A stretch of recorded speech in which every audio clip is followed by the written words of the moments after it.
All right, we are live. Welcome, one and all, to another edition of our Sunday watch parties. Today, I am joined by the tall man, Matt. Round of Welcome, applause. boys Thank and you, Matt, girls. for joining us today. Um, my timer is starting. So we were just discussing the start point for the movie. It's going to be right as the red phantasm comes on the screen. My version is way different from Matt, so we're all going to have a different starting time. So I'm going to set the timer at the 0 mark. We're going to hope this works. Everybody just start where the red phantasm is on your screen. And we should all be in sync. Sometimes it works, sometimes it doesn't. So I'll give you guys all a few seconds. We'll get synced up. And right off the bat, I want to shout out to Yachtsman Dev, a new person in our YouTube chat. Welcome, welcome. If this is your first time here, we have a blast. So just come along for the ride and we'll go easy on you, I guess.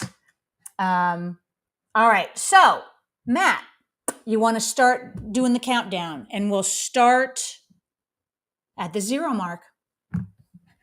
Okay, and we're going to be counting down from 5, 4, 3, 2, 1, play. Okay, so let's hope everything goes well. Okay. My brain is feeling a little bit scattered today. But we're just going to dive right into this. This is a really bizarre movie for all of you who have seen it before, haven't seen it before. It's a really mind-bending, interesting movie. Maybe not as good as the second, but this is the OG. This is starting off the franchise with a bang. We Literally with the are bang. all right. We're at it. So we have our sex scene. Let's get that over with. Yeah, I like how we got the checklist of horror movie tropes. Check, sex scene. Yep. Within 2 minutes of the movie starting, okay, we're getting that one. All right, let's do a shout out to everybody who is joining us today. In YouTube, of course, we have Matt in YouTube, hell if I know, Miss Swift, and Yachtsman Dev. It's always fun to see someone new. Let's see, we have Johnny Devick, and hell if I know is saying, I haven't watched this flick since the first time I bought it on DVD over 10 years ago. It might be good for a rewatch. I believe it is. Whether you're going in, already seen it so many times and you know everything about it, or it's a first time, it's fun. Definitely will put us in the spooky Halloween mood. Yeah, I And can't recall when I first saw this. And it definitely didn't see it in the theater. And curious if this ever was a made for TV version. But if not, then I didn't see it until I owned a VCR, would have been almost 10 years after the movie came out. that is a very good point. 79, no one had VCRs. They were invented, I believe, the early 80s. So the only way that you could watch this at the time would be in the movie theater. Okay. So Yachtsman Dev is saying, I saw this when I was a kid and I am 100% sure my uncle was not supposed to let me watch. Yes, because this is rated R. So for any of those that have seen it in the theater, we're probably too young. But but I've also been known to go into a movie when I was probably too young to see it. Um, and, didn't mess me up much. Okay, so we have, okay, did I already shout out Edward the Black Prince over in YouTube?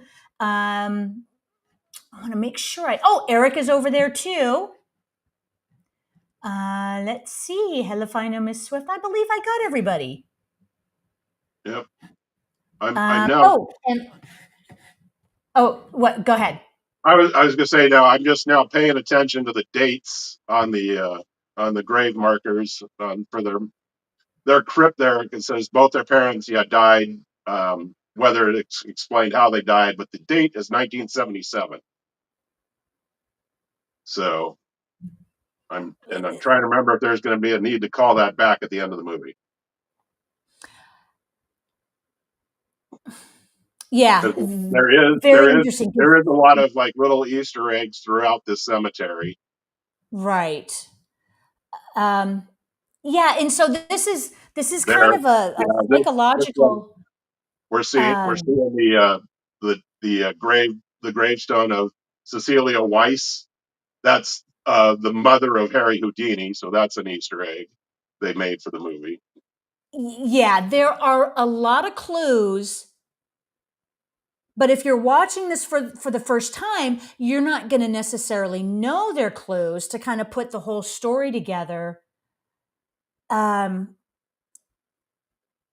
okay. So let's do a shout out to everyone in Discord. I don't want to forget anybody. Hey, Mr. Furzel. Hey, the Ravens might not be playing today. Is that why you're joining us today? That's pretty cool. We haven't seen Mr. Furzel for a while because his team plays every Sunday pretty much. We have Chaos Fear. Welcome. And Sith Sister.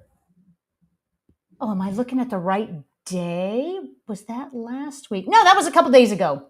Mr. Furzel was there. See, I told you my brain is not operating on all cylinders right now.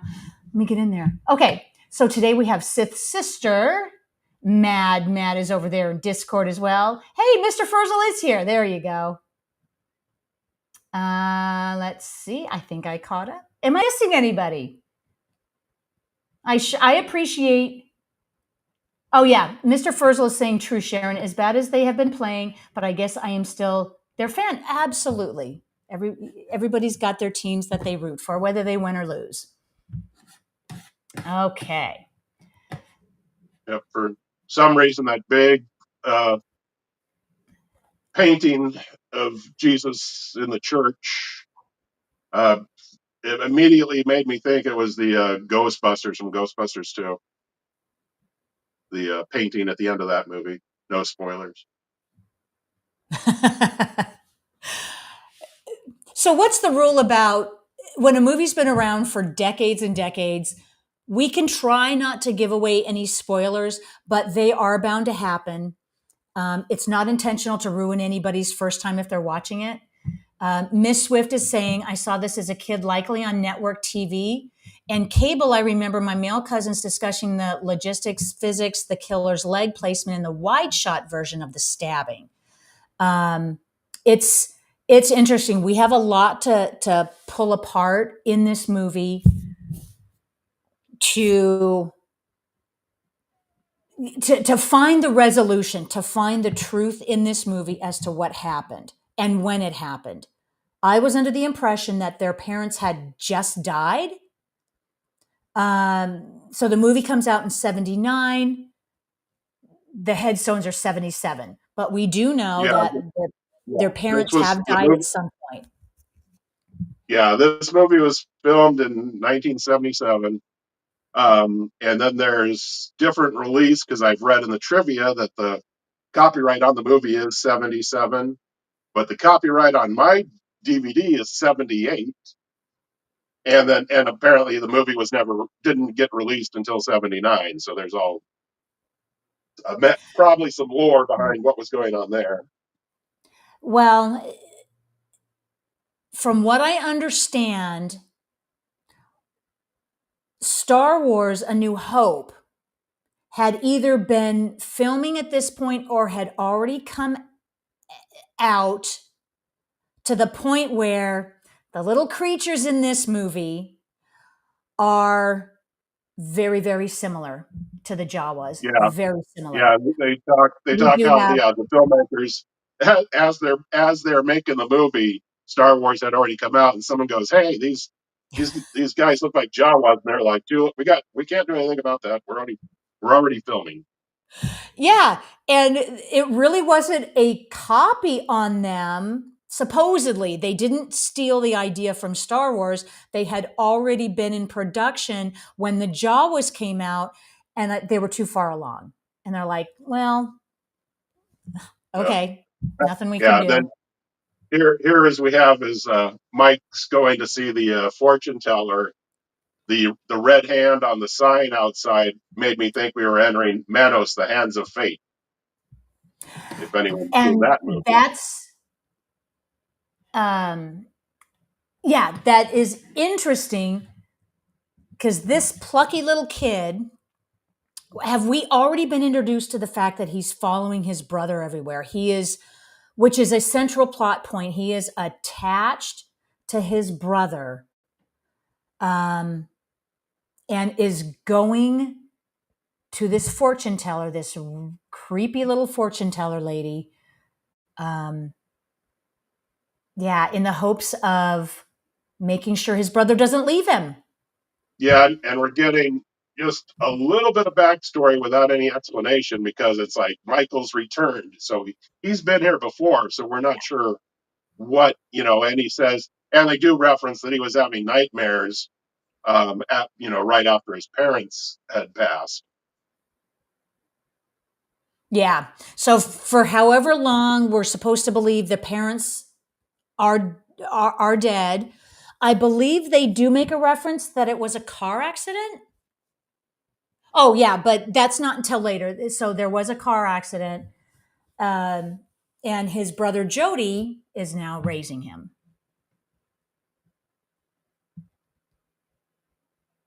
Yep. And then And now this we get this the go the ahead, sports Sharon. car, yep, Yeah, which this is should funny. be its own character. Yeah, this is funny because it gets to the connections to supernatural. It's like we have two brothers fighting demons in a black muscle car. Coincidence? Yeah. Coincidence? I think not. The other strange thing is how many personal references I have to this movie because this is a 1971 Plymouth Barracuda. I own a 1971 black Ford Mustang, so I'm like, oh, Are they pretty similar? I know nothing about cars. yeah. You would definitely side by side, you'd definitely tell them apart. But black muscle car, tomato, tomato, and my choice of vehicle I'd purchase would be more to Mad Max than Phantasm. Oh, Miss Swift is mentioning, I see the blonde helper, and all I'm thinking of is this how Elise from Insidious got her start?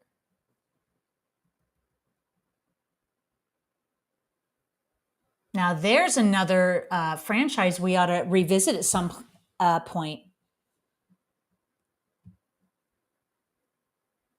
Yeah, here we see Mike chasing his brother, which is a pretty significant plot point.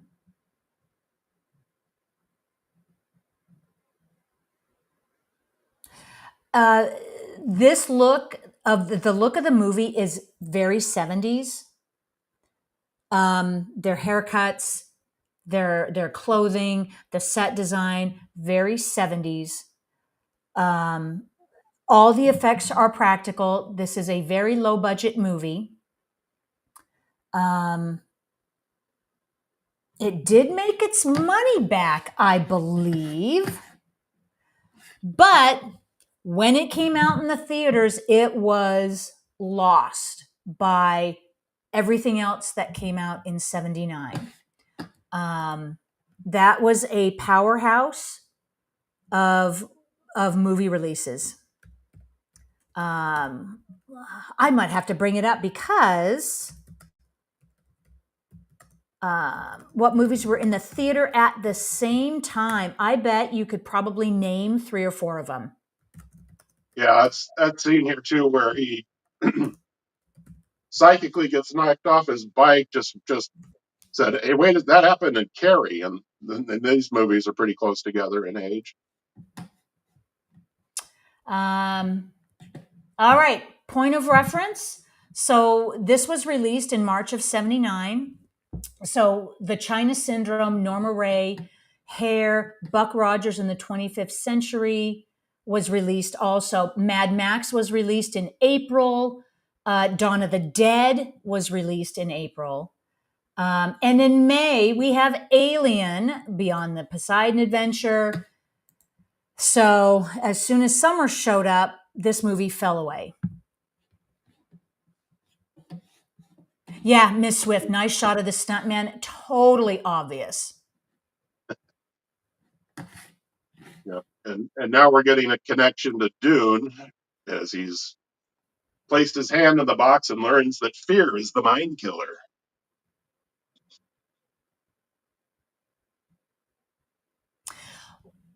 If you're not familiar with how the movie is going to play out, I thought that was a very interesting little tidbit they threw in there, which kind of means nothing in the Yeah, sense of to this kid. and not sure why. Yeah, the old woman fortune teller thinks that was a hilarious joke. Yeah. Um, whether it was supposed to mean something to the kid or just like this joke that they played on him, who knows?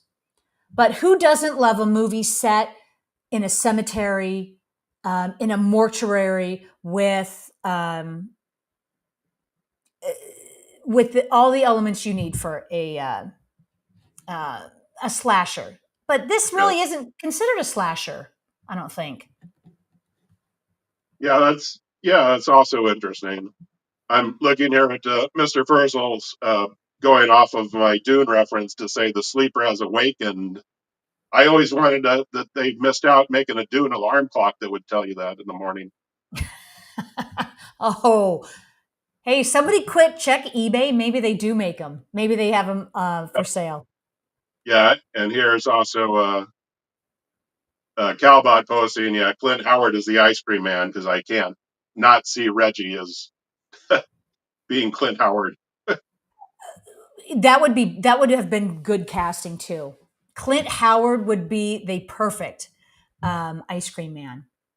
And for some reason, having Reggie as this ice cream man is odd. It's but it allows him to travel around and just suddenly be in these places. And lo and behold, he has a guitar. What are they in a band together? Just they're jamming out. Yeah. It's like I said, the last time I can remember the ice cream man being important in the movie was in Killer Clowns from Outer Space. Yeah.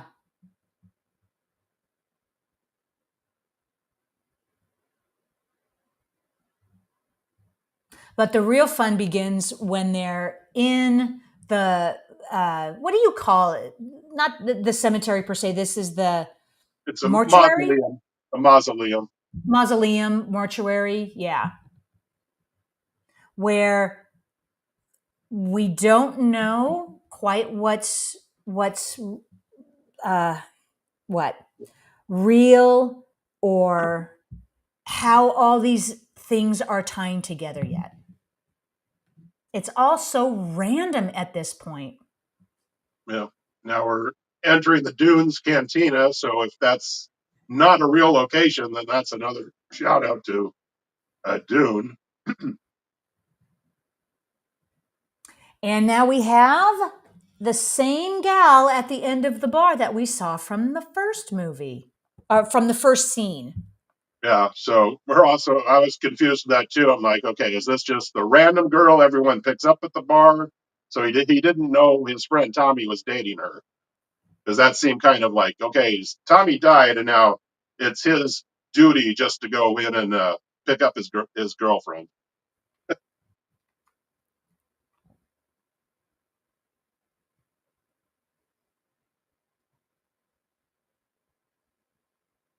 And she doesn't have a name. Her character is only listed as the Lady in Lavender.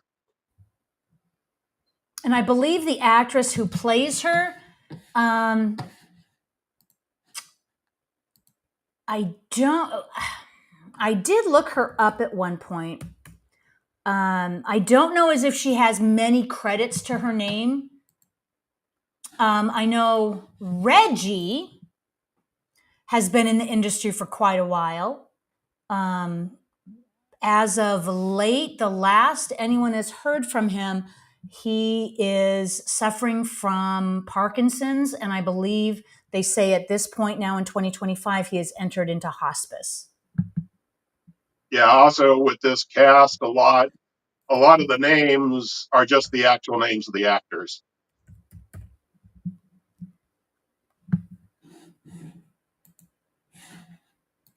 Yep, and we have Michael. I want to say Michael O'Shea, but I don't think that's his last name. Um, yeah, Miss Swift, you and me both. My little mind was so confused by this movie as a kid. Absolutely. I believe I saw this when it was on like the cable. Was it late night cable when it came out, or maybe a rental? um, it's so weird because when VCRs and the whole rental market hit, they did a lot of catch up with these older movies to bring them to a VHS rental. Some of them made it, some of them didn't. I know some of them were on late night, the cable, like the HBO, and I think Cinemax were some of the first movie cable networks. Um, yeah, Calbot. Thank you. A. Michael Baldwin. And he is still acting today, I believe. And interestingly enough, for some reason, he did not appear in Phantasm 2, but showed up in the sequels after that. They cast someone else to be Michael in the second one. Yeah. Yeah, I'm interested. I didn't look into it to see if any, because there's now 5 Phantasm movies, and I don't know if any of them beyond the first one had a theatrical release. I think they all benefited from being direct to video.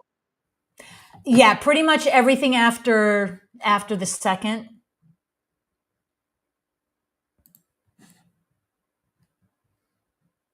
Yeah, the second one had it's I think this movie benefited from word of mouth and everybody, because they really push the silver sphere, which is barely in this movie. So I think that was, yeah, again, every movie afterward just really pushes the ball, especially, yeah, Phantasm 2. I have a promotional sticker for that movie because they were really hyping the ball is back. Right. And so when the second one came out towards the end of the 80s, they had really ramped up the budget, the special effects. So you could tell they put a lot more time, money, attention, and special effects into it. This was just, this to me, the original, it seems like someone had a really, really good idea for a movie. Very little money, but said, let's do it anyway. This is worthy of making a movie. And then they just went for it. Yeah, I think all the really strange ideas that Don Coscarelli had while coming up with this story, I think he really got to put to use because he made the movie John Dies at the End. And I saw that one going, it's like, wow, this really seems weird and kind of reminds me of Phantasm. And it was like, oh, yeah, it's the same guy who made that one. Okay, makes sense. Yeah, so we have a lot of references now. Calbot put a Jawa GIF over there. Eric is mentioning, yeah, that was LOL. Was that a Jawa? Yeah, they make reference to the Jawas in this movie, and I've seen the references dirty Jawas. That's what they're calling them in this movie. They And are identical, like yeah, identical. You could interchange them. I definitely saw. Yeah, when I saw this, it was always like, oh yeah, it's like yeah, it's little murderous Jawas. But then after now I'm seeing it again, I'm going Spaceballs have ruined it because now I just hear dink dink dink dink. Let's hope they come back for Spaceballs too. Um, okay, so Hell if I Know is mentioning, I think the fifth one was released theatrically. Maybe. I think Yeah, they stopped making them after the fifth. yeah, I don't know. So, Ravager came out enough because I've got it on a streaming service, but and like I said earlier to Sharon is that I have it and I probably made an attempt to watch it once and now I fall asleep during everything I try to watch. So I don't think I saw that movie. My friend says don't bother. It's not very good. So well, it's the same thing that every franchise suffers with. And I almost put this movie in with our summer franchise event because yeah. this is a classic franchise fatigue. Yeah, The first one is original. The here's some second other one, oh, go ahead. no, I was just pointing out, I go, here's some other personal references to me for this movie is because I grew up in the 70s and I have a leopard print blanket and also the moonscape wallpaper in his bedroom. I have that too. Yeah, and it like covers the whole wall. You don't see Covers it. the whole wall. Yeah, like yeah. So it looks like you're living on the moon. Hmm. And So that yeah, this kind is of entrenched Afghan in blanket, 70s also, I memory. used to have one in the 70s. My mom used to crochet them like crazy. Yep. So yeah, we've gotten glimpse of the tall man, Angus Scrim. He was in the first one and second one. Did he carry on to the other ones? We Yeah. could check that out. Yeah, I'm pretty sure he follows through everything, or at least, and I know, yeah, looking up a few of movies he was in that he is making little appearances. He's in John Dies at the End, uh, probably Okay. just a quick couple second cameo because I don't recall. Well, they do say that he was in the one that came out in 2016, Phantasm Ravager. Right, And that's the probably he made that. That was probably one of his last films before he died. yeah, Here because we some go. yeah he's credited in being things after he passed away too. So I don't know if that's just clips Yeah. people using or Yeah. Well, this is an interesting introduction. We get the tall man in broad daylight, and for some reason, this is a really weird scene where he's stopping by the ice cream truck and seems mesmerized by the frost, the freezing air. So, okay, and just put that in the frame of reference for the movie to figure out what the hell is going on, because we still don't know what the hell is going on. Yep, Calbot is saying yes, he is in all of them. Okay.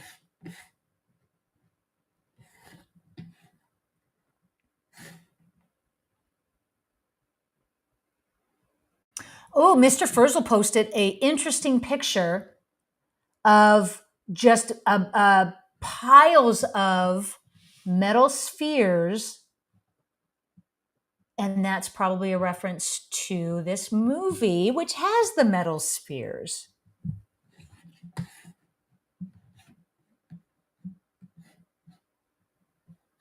Ah, Hell if I Know is mentioning, heard he wore suits too small to make himself seem taller.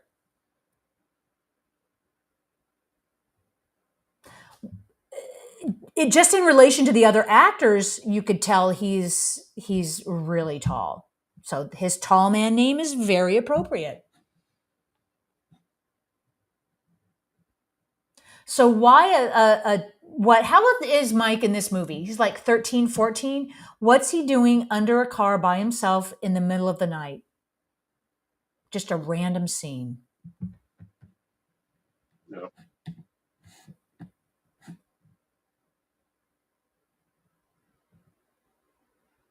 But isn't it interesting? So we have their car as one of the main components of the movie, and we spend a lot of time focused on the car. Coincidence? I don't know. Oh, Miss Swift, Angus scrim in subspecies over there in Discord. That's a very interesting picture.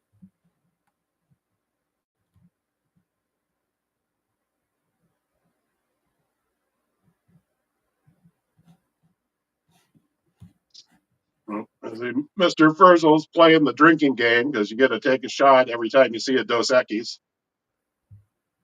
There's apparently it was part of craft services apparently on set because they said the crew spent an awful lot of time drinking Dos Equis. That's got to be the beer of choice because every time they're drinking, it's Dos Equis.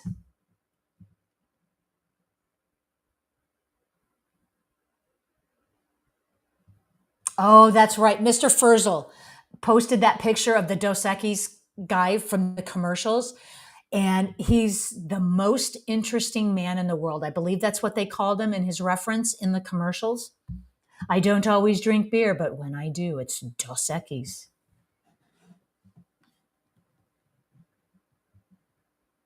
So there's the poster. I thought that was interesting. On his bedroom wall, it says "The Great American Dream." Just a I random poster. Yeah, I it's American with a K. I tried to Mhm. quickly figure out what that was and got into a rabbit hole Google search that I immediately backed out of.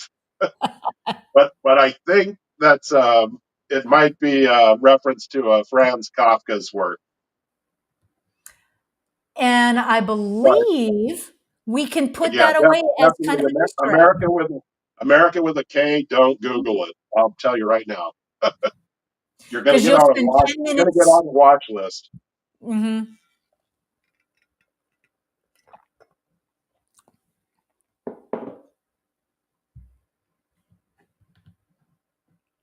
So, one of the other tropes that we find in horror movies that take place around Halloween and in cemeteries, it's always very well lit.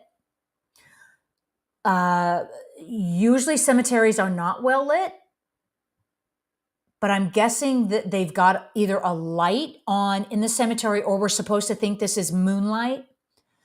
Um, It still would be, yeah, because they're right next to the mausoleum, which always seems to have their lights on. the cemeteries I have visited never have lights on, but I've never been in like a horror movie cemetery. So there you go. And that style of the building just always cries out to me, Disneyland's Haunted Mansion. Very much so. It's almost a comedic version of what a real mausoleum mortuary would look like.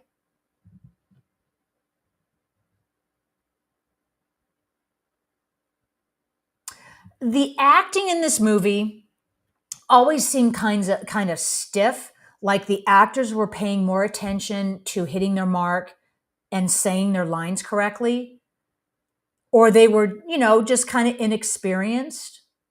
So I give them a lot of slack. This is a fun movie. We don't expect much, but this has got a great story. Um, Great casting, by the way. These guys are very engaged. I love seeing Reggie every time he's on screen. He seems so out of place, but yet it fits so perfectly to his character, especially in the second one. If you guys haven't seen the sequel, check it out. Reggie is a blast.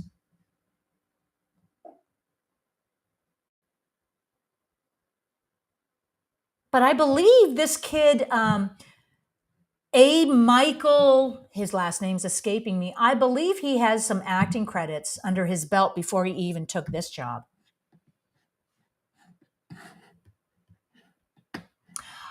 Hell if I know. Am I the only one that finds precocious kid protagonists as annoying and unnecessary? You're not the only one. Sometimes it seems appropriate, but other times um it's like the kid is supposed to be a kid, but yet they're acting so grown up. But it's a plot point. Sometimes it's hysterical. He should be going to his brother or grown-ups in scary situations, and he shouldn't always know what to do when approached with um, what these scary events that come on him. He shouldn't always know what to do. Yeah, this is when we're talking about movies from 79, 80, 81. That's the same time period when I was working. I did extra work in movies, and Oh, I turned down the last job offer I got. I turned it down, so I have no clue if that would have been the big one, my chance to be a movie star. But oh, I well, worked for about do I tell. worked for about 3 years. I worked for about 3 years and only got five. I only have five projects I was in. Any speaking roles or just in the background? No, it was just extra, extra. Even back then, we go, you're not an extra, you're essential background personnel. Ah, where they don't But it even was, put your name in the credit, right? yeah, it was, oh yeah, nothing like that ever. It was, I did three TV episodes and one movie and one commercial. Ah, well, do tell. What TV shows were you in? TV shows were the most notable was Barnaby Jones, Oh, and Buddy Hackett. yes, I remember that. and um, and and the other ones I think were only out for probably 1980. Only uh, one season hits. It was a show called Strike Force, and that was with Robert Stack. And Okay. then the other one was Code Red, and Code Red starred. Now his name's eluding me. The guy who played Flash Gordon, Sam Jones. And so Interesting. and I've met him at conventions and always remind him it's like, hey, we work together. That's cool. What movie were you a background player in? The movie is a Disney movie. Now I got to remember the name of this.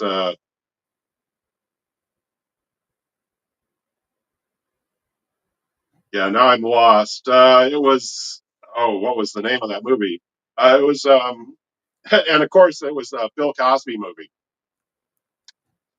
That's where Bill Cosby plays the devil.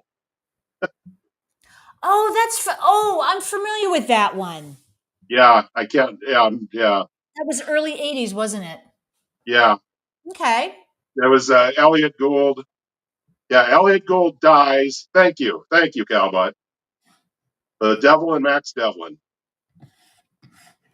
Yeah, but it's the story of the devil's granting people's wishes, and there's one girl who wants to be a rock and roll star, so she gets to perform a concert at the Universal Amphitheater, and so everybody working for every talent agency was hired to fill the seats in the amphitheater. So there's no way, I could ever see myself in that movie. It's just another faceless faceless person in a mass crowd scene. That movie sounds so familiar. Um, that's cool. That's cool background on you, Matt. Yeah, I think it was more fun because being a kid actor, you have to have a parent, you have to have a chaperone, and so it was better for my dad because he had to spend the entire day at Universal Studios while I sat in a chair at the amphitheater.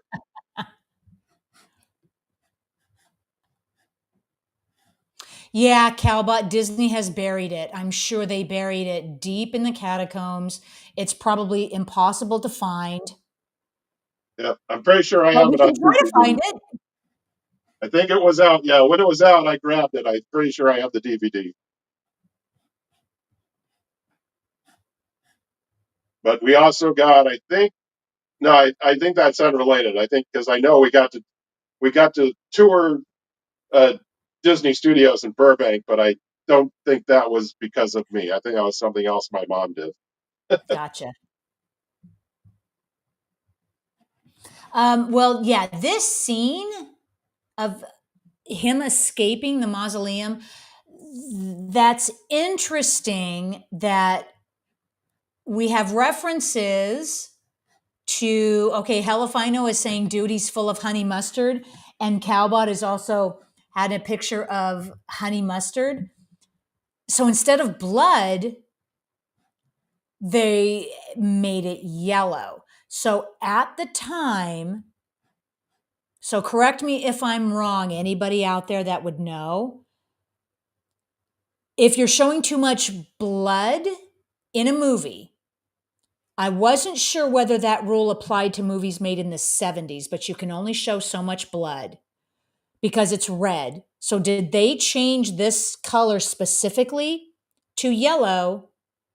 So now the censors can't say, "Oh, that's too much blood," because it's not blood. They would call it goo or ooze or whatever they'd call it. So was this a trick to avoid the censors? I know a Yeah, lot of movies in the 80s did that. yeah, I know this movie was fighting an X rating, So that could have been it. so that and it was also it's funny, yeah, because most of it was called out, yeah, if you're talking blood and gore, Yeah. but they also got because they depicted the caretaker's death scene when he, you know, uh, urinates. That was also uh, giving them an X rating for depicting urination, which is you would think blood and gore, but it's like, yeah, don't ever show anyone peeing. Yeah, exactly. Calbot, and that goes hand in hand with that. I think they just wanted to make it seem alien. So it does go with the story that they're not bleeding out red, they're bleeding out yellow.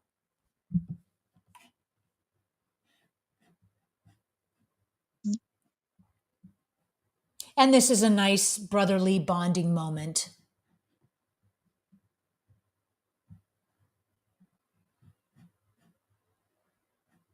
Yeah, and there we're seeing here. There's also um, the book left out there on the table is "My Name Is Legion" by Roger Zelazny, and whether that's a call out to the biblical reference, "My name is Legion, for we are many." So if that's some inspiration to the story we're being presented with these aliens. These effects are not that bad at all for being as low budget as they are. It's not any industrial light and magic effects, but very solid effects. I give them kudos for what they've done. Yeah, hell if I know, get a haircut, kid. This is so 70s. I was going to say that look like my haircut. I was trying to Yep. remember.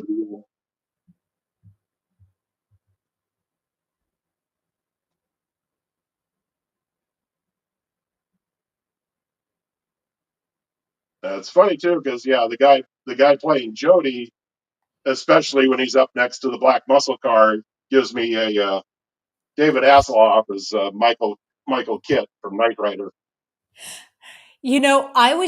I was getting the Saturday Night Fever vibe as well. That disco 70s vibe. And here's Reggie. He just shows up. Must be selling ice cream in the neighborhood.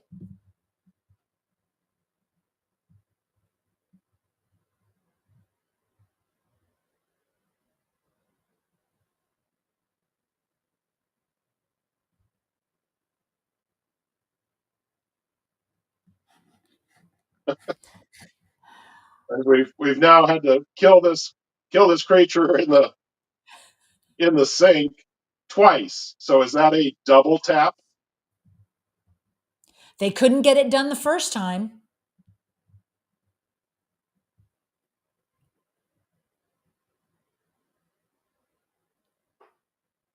Doesn't Reggie seem so much older than I guess he's supposed to be right around Jody's age since they're good friends, but he seems about 10 years older than what we're supposed to think he is in this movie, I believe. Yeah, he's that creepy old dude that hangs out at all the teen high school parties, like Matthew McConaughey. Oh, and sells ice cream? That's creepy.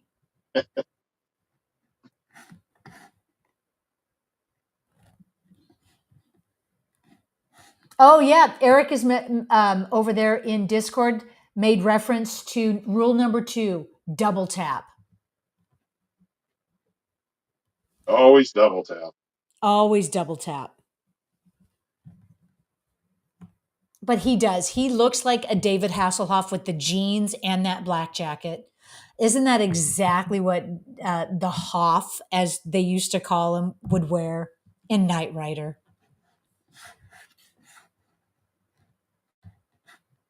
And again, they're going to visit the cemetery.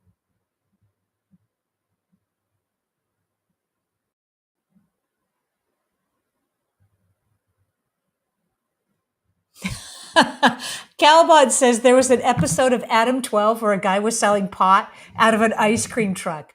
I don't doubt that. Oh, that's the whole the Cheech and Chong movie, Nice Dreams. Just a play off ice creams. Oh, love it.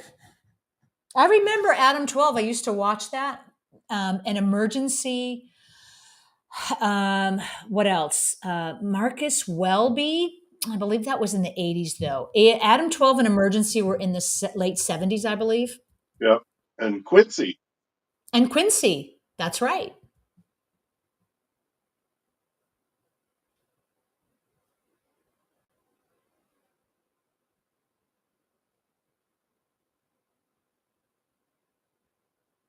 At any point, do these kids ever think about calling the authorities?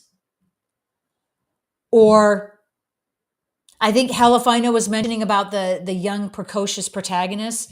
They're just going headfirst into that trope and they're just going to investigate it just like the Hardy Boys, Nancy Drew, those precocious kids investigating it.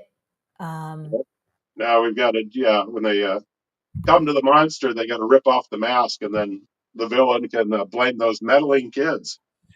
Yeah, exactly. I would have gotten away with it too if it weren't for those meddling kids. All right, we have the spitting image of the Jawa. We have the dirty Jawa making another appearance. Oh, Calbot says Marcus Welby was from 69 to 76. How the heck do I remember that? Rerun, Sharon.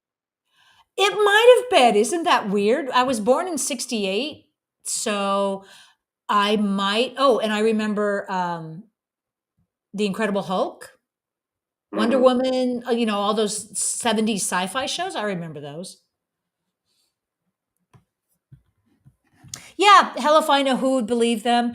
It's the same old trope. The kids go to the authorities. Oh, you crazy kids. What are you doing at the cemetery? And so the cops would just laugh at them. And then the kids would investigate it anyway.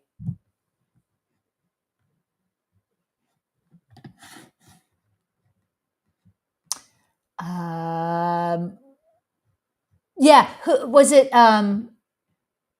Okay, so Eric posted that Scooby Doo reference of the unmasking over in Discord. Yep, Scooby Doo, same trope.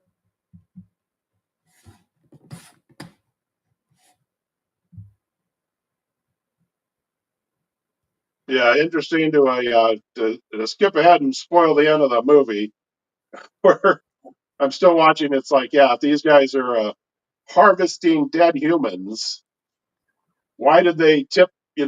What? Why kill people? And just wait. It's not like there's going to be a shortage of dead people. The whole going after people and stabbing, yeah. Unless the tall man just really gets annoyed when people have sex in his cemetery. And foil his evil plot. Maybe that's what it is.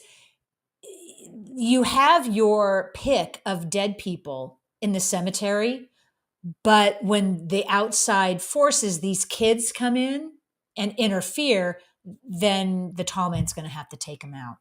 Or as Calbot says, there are quotas. Maybe there's a quota. Yeah, and obviously I looked. Yeah, I looked at the end of this movie because it's not in this one. So either one of the sequels that if you wait till the very end of the movie where they give the copyright, they tell you that if you violate the copyright, you'll face, the copyright laws, the trademark, and you'll also experience the wrath of the tall man. Oh, all right. Let's see who can pull that up. What movie was that from? I don't usually sit through the credits on a movie, I was but going does to say, anybody if know? I've seen it, then if I've seen any of the sequels, it'd most likely be number two, maybe number Mhm. three. But yeah, somebody quickly watch all the movies and scroll to the end and let us know. And watch them and get back to us. Or just call me out being, yeah, you're wrong. None of them There do you go. that.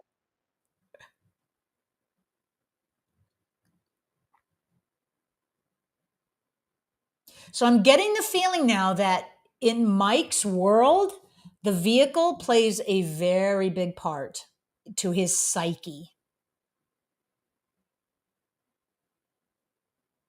I think it's just they learned from Batman. Chicks dig the car. It's not just the car, it's the leather jacket. Oh, that's an interesting death. That's a Final Destination death. That is a final destination death.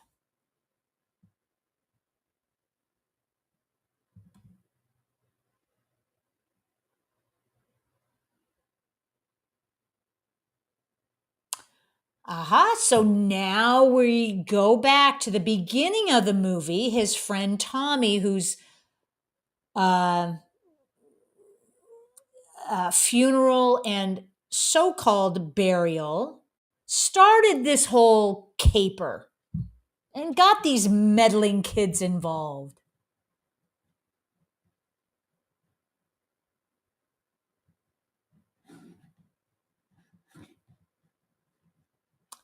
We have another piece of the puzzle then. So these people are being turned into Jawas. That's what's under the cloak, people. That's probably what's under the cloak in the Jawas in Star Wars. How could I not know? Now I'm going to have to rewatch the Mandalorian because they show him. There's a big thing with the Jawas really wanting him to go get an egg for him, and I'm thinking, why don't you crack that egg open? It's full of yellow goo. So, Oh, that has been a couple years since I've watched it. I believe that scene was from the first season, like the fourth episode, third or fourth episode, if I remember yeah, correctly. yeah, it Right? happens pretty early on. Yep, Yeah.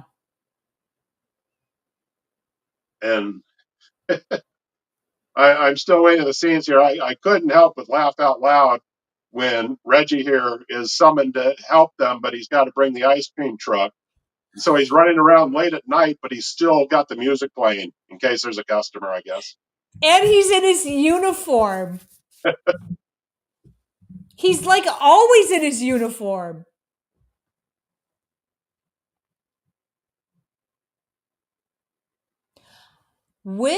Okay, so now my mind is churning again. Do these characters ever change clothes in the movie, or do they stay in their same clothes? No, Jody definitely wears a different shirt because he's wearing a stringed, almost not a puffy shirt, but it still like looks like a pirate shirt. Because I noticed that, but that's that yeah that 70s style of yeah, Yeah. cool. Something you'd see Greg Brady wearing. Really Right, cool. exactly. Johnny Bravo.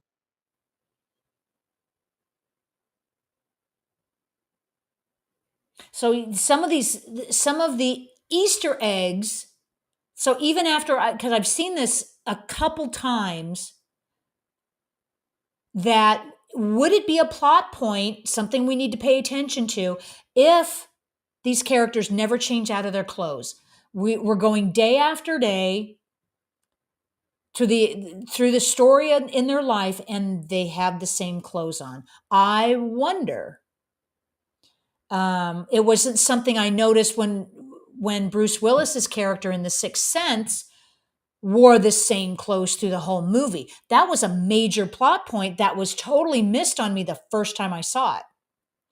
But then when you get the resolution at the end, then you go back and watch it with all of that in mind. You can pick up some of the nuances in the movie.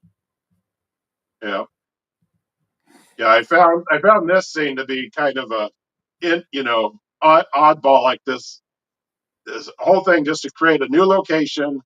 We're in this antique store just to get to you know what will be revealed very soon here didn't seem important at all to the story.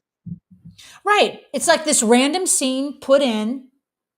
We got two new introducing, two new characters, a whole new location.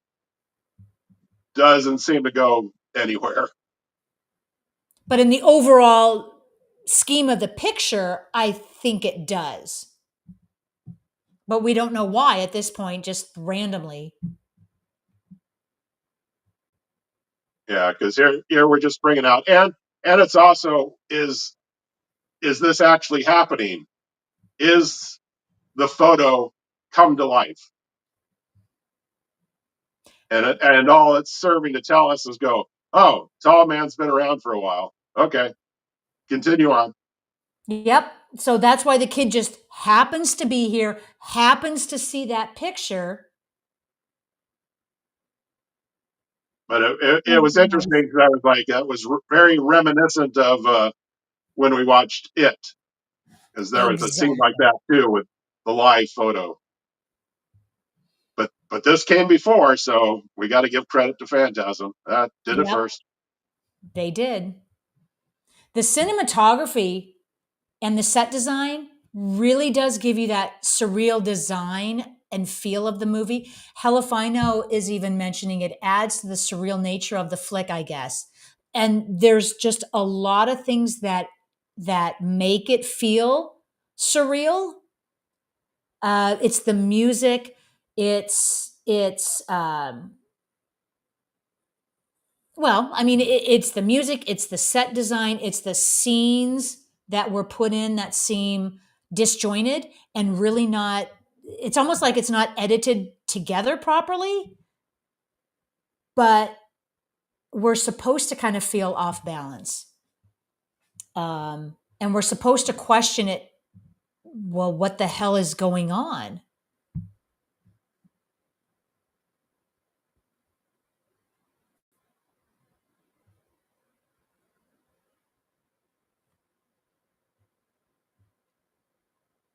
It's the lighting and the mood that is really off-putting.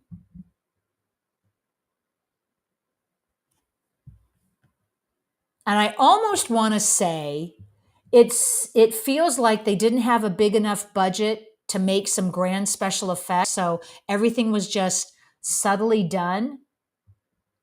When we just saw Reggie in his ice cream truck driving in the middle of the night, there was nothing behind him, no stars. It was all just a black screen, and it's almost like it's weird, but they did it on purpose.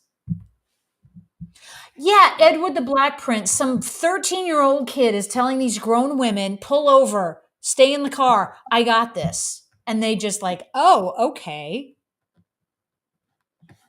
Yeah. Yeah, Edward the Black Prince is saying, yeah, women stay in the car, I'll handle this. yeah. I still like too here with the revelation that the dwarf has escaped. But I'm thinking like, well, at least he was polite to close the door and put the broken lock back on it. Yeah.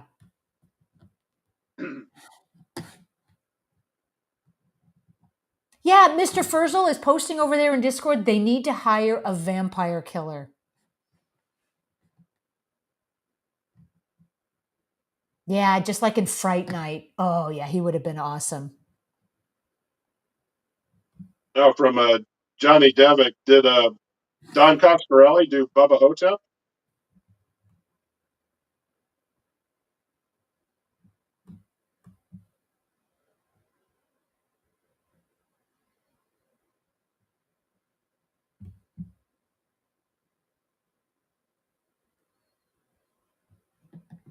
Now, that's one I'm not familiar with. Johnny Devick is mentioning Bruce Campbell, said the Yeah. director knew what he wanted and took his time doing the scenes his way. He stepped away for a long time to edit Bubba Hotep and just appeared to show it to them when done. Okay. Interesting too. Now that we've got Ah, thing is Mr. Frozen posting Herbie the Love Bug, and now we mentioned Bruce Campbell because that's a fun fact. Does everyone know Bruce Campbell was in a Love Bug TV movie? no, not all of us knew. Who knew? I did not. Yep. There's yeah, not quite a sequel, not quite a reboot to Herbie the Love Bug that was shown on the Disney Channel, and it's Bruce Campbell. He could- Bruce Campbell in The Love Bug from 1997. Stars Bruce Campbell and includes a special appearance by Dean Jones, star of the original Love Bug. And that's how it ties to the previous Love Bug movies. And it looks like the Love Bug 1997 also stars our old friend Kevin J. O'Connor from The Mummy. And John Hannah also from The Mummy. Oh, that's classic.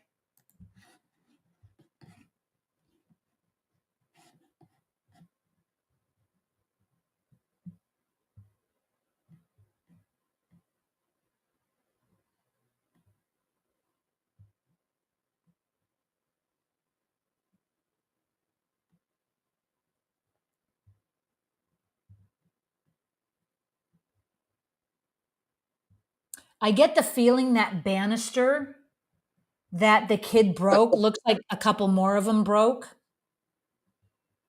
Yep. I saw that in the earlier scene when they were fighting the little demon bug. They broke another one. Yeah. So So I'm maybe, getting the yeah, whether feeling they that, keep breaking, keeping them yeah, this was breaking, or if probably that's not a a real pet. continuity check. I'm sorry, what? Check the continuity on broken banisters. Yeah, continuity check.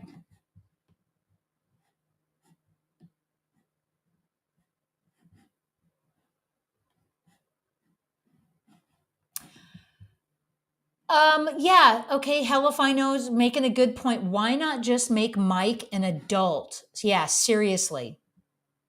Because nothing about him in this movie is screaming child.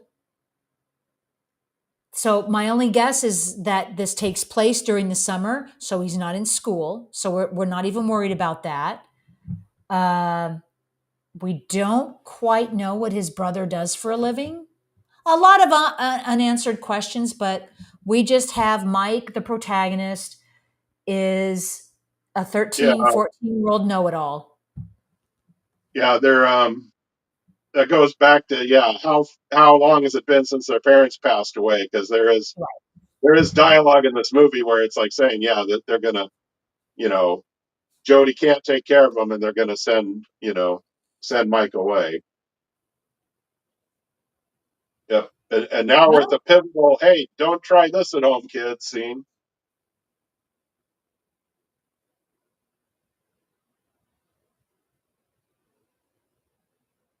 Don't play with shotgun shells. Okay, so this trick is not going to work in real life, but we're supposed to believe it. This little kid knows how to do it, but it's a fun little bit. It's a MacGyver moment. It's a MacGyver moment, exactly. If it was, yeah, and it wouldn't, whatever. it's it's a fun moment, so I don't want to take it too seriously. Sometimes I like to overanalyze movies. It's just a plot point, and it's fun to see what the kid did. Well, it's also convenient that it's the blew a hole in there just big enough to reach his arm through, so he could pull out the screwdriver that he had no clue where that screwdriver was. Yeah, exactly. Oh yeah, the okay, so we have wood paneling, the carpet, and the fireplace. All of it screams 70. There we go. We have the tall man actually coming to the kid's house. Yep. The I tall man regrew his fingers because yeah, Yep. interesting. They designed a prop arm that wouldn't have fingers, and they said, and now the tall man's got a really ridiculous long arm. So never mind. He's got his fingers back. I love how Angus just plays his character. I mean, there's really not much to it, but he makes it fun and menacing at the same time. Yeah, it's yeah. Like I said, I got the DVD version I'm watching has an introduction by Angus Scrimm, and he tells the story of when he was offered this role. They told him, "You're going to play an alien," and he was very excited because he didn't know, that it was going to be like a war torn story, that he was going to have to assume the role of some person from a foreign country, and he would have to learn a new accent. All to discover it's like, oh, space alien, okay.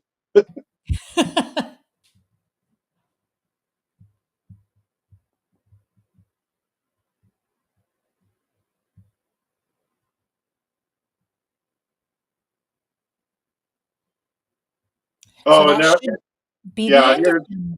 here I gotta get in a really bad joke because I'm going like, good thing they got this scene on the first take because or they couldn't rehearse it. But boom.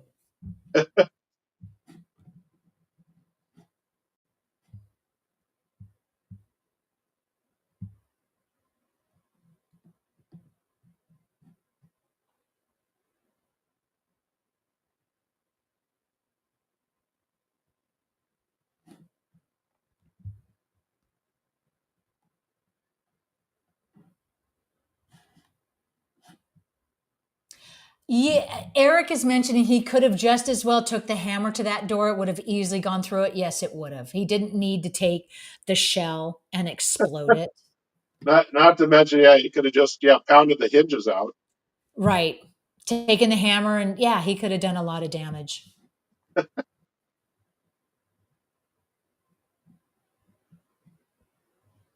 And then I still like here that now since they've discovered, Tommy, that now they've gone back to investigate about their parents, but they're already involved in this storyline. It's not like they needed another driving force to solve this mystery.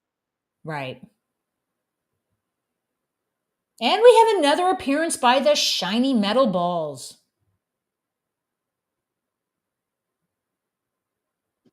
Miss Swift, hearse courtesy of Ford Pinto. Ain't that the truth? Except weren't the Pintos exploding when you hit them from behind? This hearse just kind of hit a pole, boom, the whole thing exploded.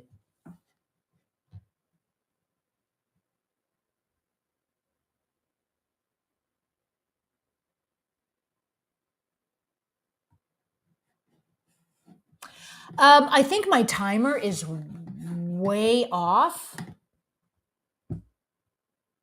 I think it's about a minute behind.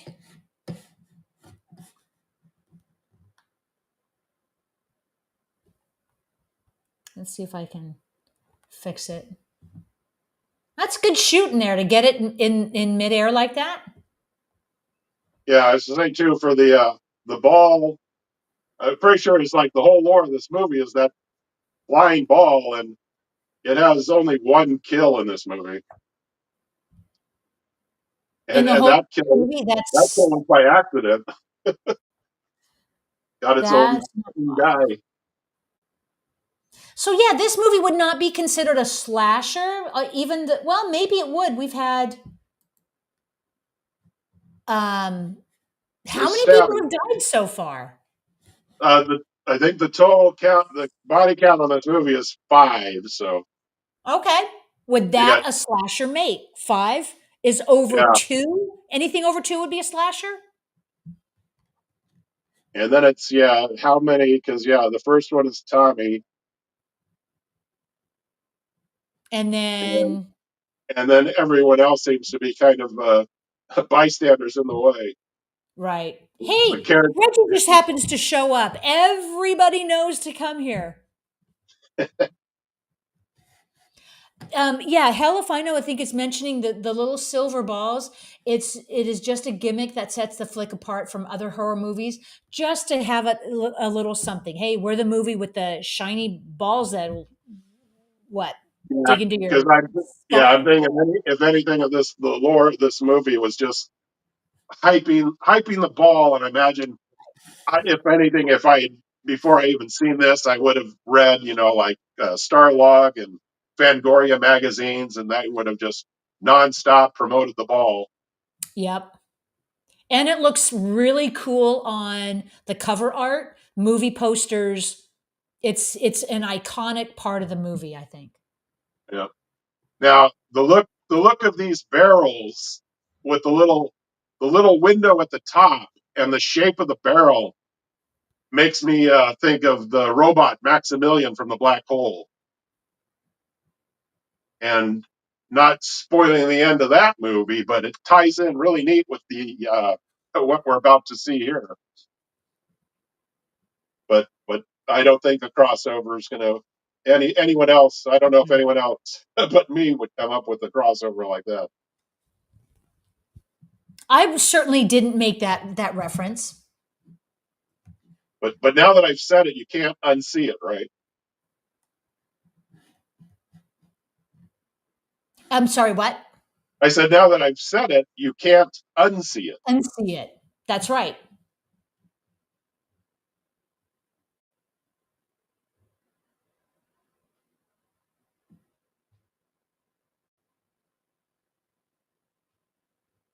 There we go back to his visit to the psychic.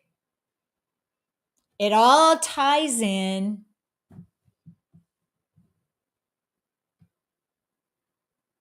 and that effect is pretty easy to make with a little bit of what you can do a little bit of camera trickery. You can use mirrors to make that shot.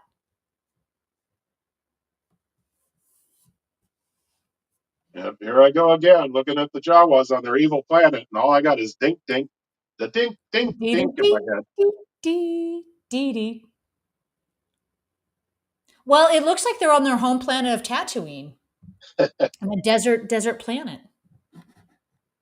Yeah, hell if I know. Someone called the doctor, and Calvide said somehow Reggie came back. Yep, Reggie's back in his ice cream uniform.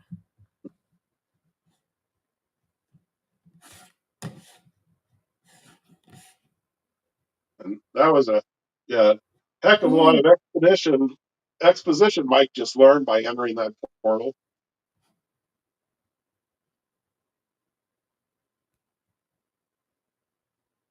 So now I think the story is starting to make a little bit more sense, if it ever truly ever makes sense.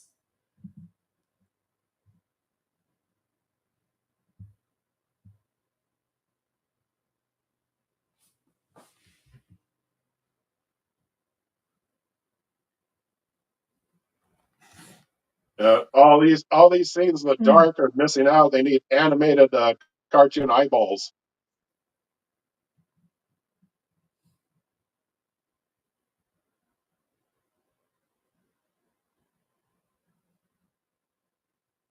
So they were all in the black. So that's Jody outside screaming. How'd he get out?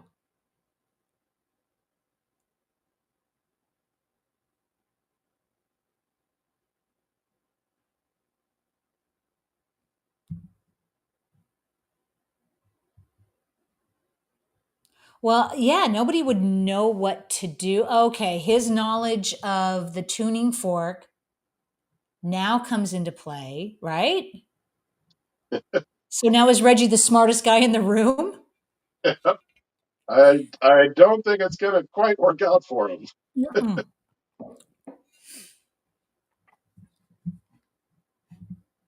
Even he's not so sure. Don't do it. Yeah, seriously, wasn't Jody in the room with him? Or is this just a like a mind trip where they're all still in the room and Jody is this is all in his mind?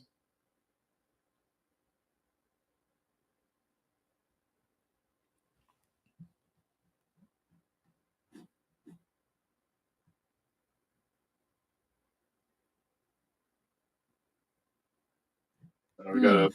Interesting. gotta play roll out the barrels here.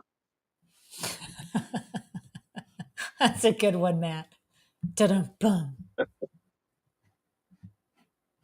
Well, the wind is coming from somewhere. We don't know. That or Donkey Kong has suddenly entered the movie.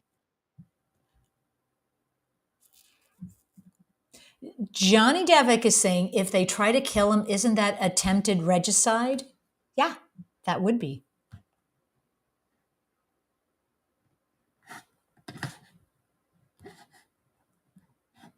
I don't quite understand what Reggie's picturing the tuning fork would have anything to do with it.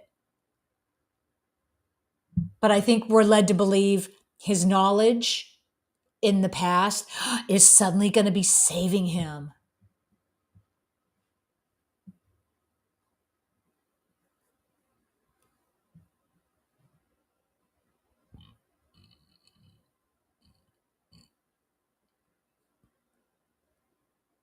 I'm reminded of last week we did Pumpkinhead, and you know how Pumpkinhead would show up when the weather would start acting up, and the leaves would start rustling. I don't think Pumpkinhead is going to show up.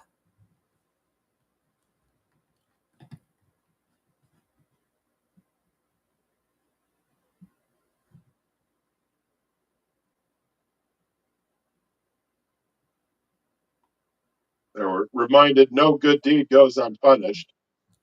So Reggie got stabbed, and then so the lady in lavender just shows up randomly.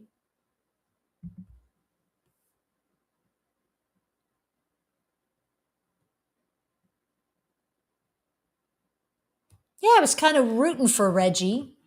Yay, to be the hero.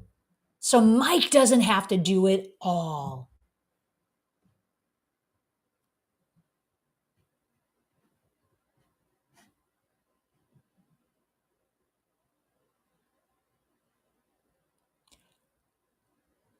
So this okay, the revelation leads me to believe we kind of saw this trick at the beginning of the movie where the lady kind of went from the lady to the tall man, right? That I think we had that image and we have that image now.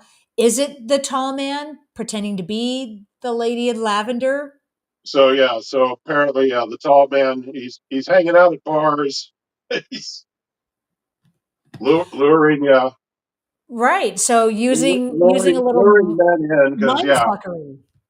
because and that explains yeah the old photo in the antique shop is the tall Mhm. man's been around for a while and he's bored. He's got to get out at night. Yeah, hell if I know. So Reggie dies, but he comes back in the sequel. Um, yeah, we still have a little bit left in the movie. Well, it all gets resolved, sort of. I mean, we do have a logical ending, and then the second movie picks up 9 years after the events of this movie. So he is in the sequel. So there's an answer to it. Not a good answer, but there's an answer. There's an answer. Yeah, that could be a whole discussion on when they kill characters but bring them back.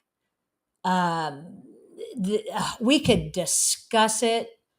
I generally hate when they do that. If they're going to kill a character, make it part of the story and just kill the character. But then you bring them back from the dead, or what? They weren't dead to begin with.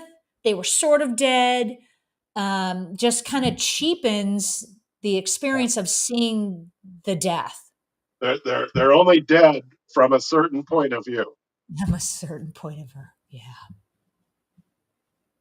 that's the Obi-Wan Kenobi form of logic from a certain point of view.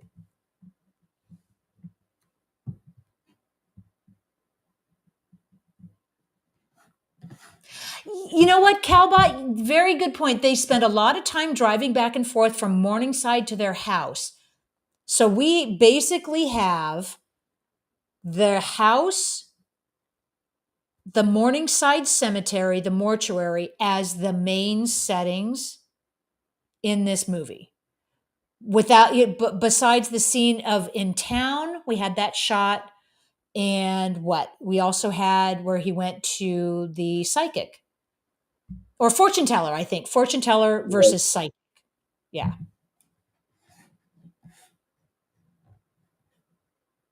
Okay, Calbot. Yes, good point. Billy Crystal's character in Princess Bride, he's only mostly dead. Yeah. That's true. That machine in Yeah. Princess Bride would almost like take your life. Yeah. We also have here the iconic line of the tall man screaming "boy," which only occurs once and maybe twice, but is carried out as the lore of the tall man. Yep. He has a bigger part in the sequel. And he has a lot more lines as well. He's a more prominent character. He does look very menacing and very scary. I wouldn't want to meet him in a cemetery late at night. Oh no, no, thank you. Yeah.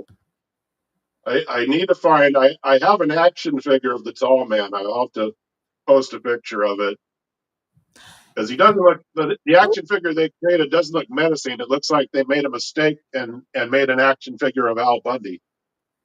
Oh, jeez.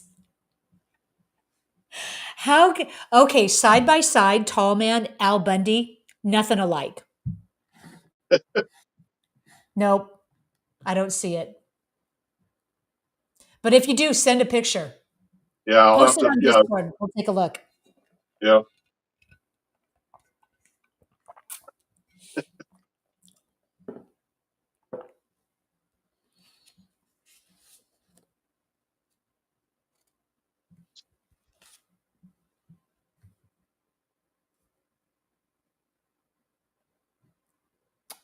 So we must be getting to, yep, we only have a few minutes left. We're getting down to the final confrontation, the final battle.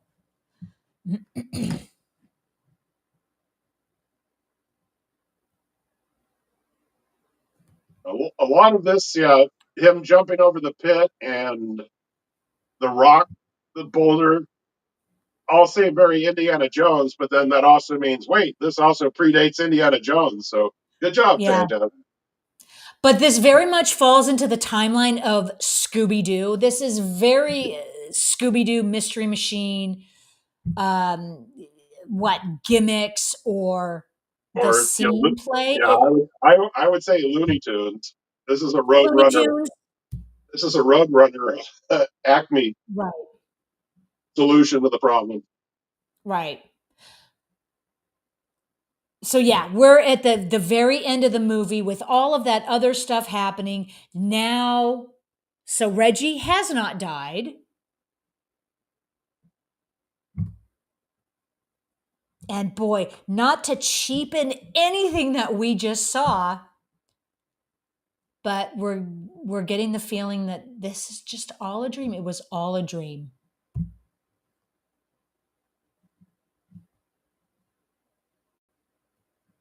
Yeah, Miss with nice cardboard boulders and box in the ground. Totally.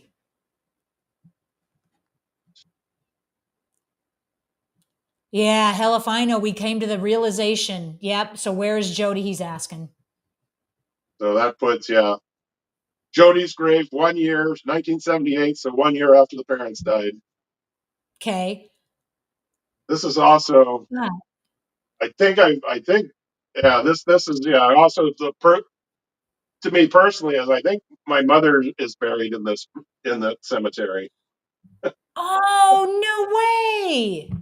I have, Aw.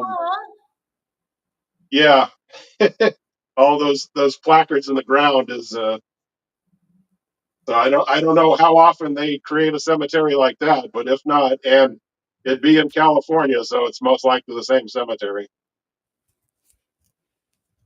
Well, I'm sorry to hear that. I hope it didn't bring up any bad memories seeing that. Well, my mother passed away very when I was quite young, so almost, yeah, almost it's almost, yeah, a couple of years after they would have been filming in that location. Gotcha. Died, I think, in '81. I'm sure there's a way of finding out if it is.